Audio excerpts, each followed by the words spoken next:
नमस्कार, मैं नव्या GCW parade women college दी छात्रा अज्ज तुं'दे सारें कन्नै अपनी डोगरी भाशा दे बारे ते कन्नै डोगरी भाशा दे महत्व दे बारे अपने कुछ विचार सांझा करना चाह्न्नी आं।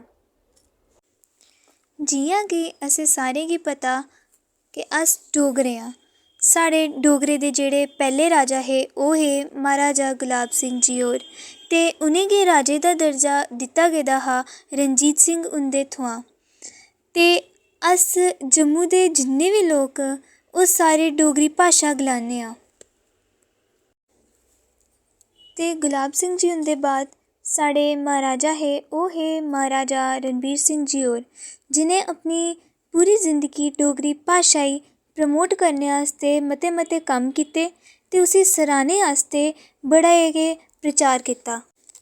ते साढ़े महाराजा हुंदे मन च एह् गल्ल आई कि जेह्ड़े साढ़े डोगरे न ते जेह्ड़े साढ़े जम्मू दे लोक न उ'नेंगी डोगरी भाशा आनी चाहिदी ते उ'नेंगी डोगरी भाशा दे सारे जिन्ने बी लफ्ज़ न, साढ़े जिन्ने बी लफ्ज़ न ओह् आने चाहिदे। ते एह्दे कन्नै उ'नें नमें डोगरी दे लफ्ज़ कड्ढे ते सन 1884 गी उ'नें पैह्ला डोगरी दा अक्खर कड्ढेआ ते जिसी उस बेल्लै नाम-ए डोगरा अक्खर दे नाम कोला जाना जंदा हा।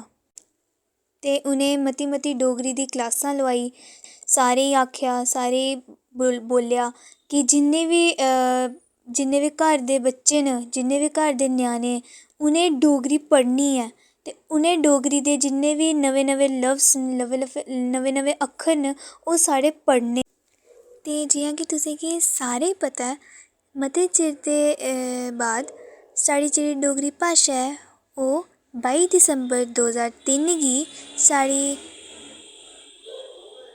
भारत दे संविधान च शामिल होई ही ते इसी 8वां स्थान दित्ता गेदा हा।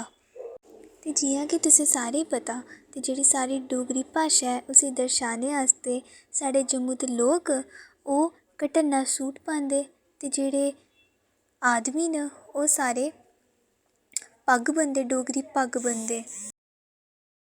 ते आखिर च में इ'यै गलाना चाह्न्नी आं कि भाशा कोई बी निक्की जां बड्डी निं होंदी ऐ। किसे बी ज्ञान गी समझने आस्तै जां जोड़ने आस्तै असेंगी भाशा जरूरी ऐ।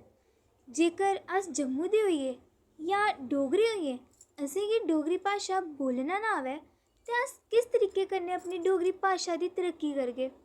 इस बास्तै में सारें गी हत्थ जोड़ियै निवेदन करनी आं कि असें सारें गी डोगरी भाशा बोलनी चाहिदी ऐ ते सिक्खनी चाहिदी ऐ। ते आखिर च थुआढ़े सारें दा मता मता धन्नवाद।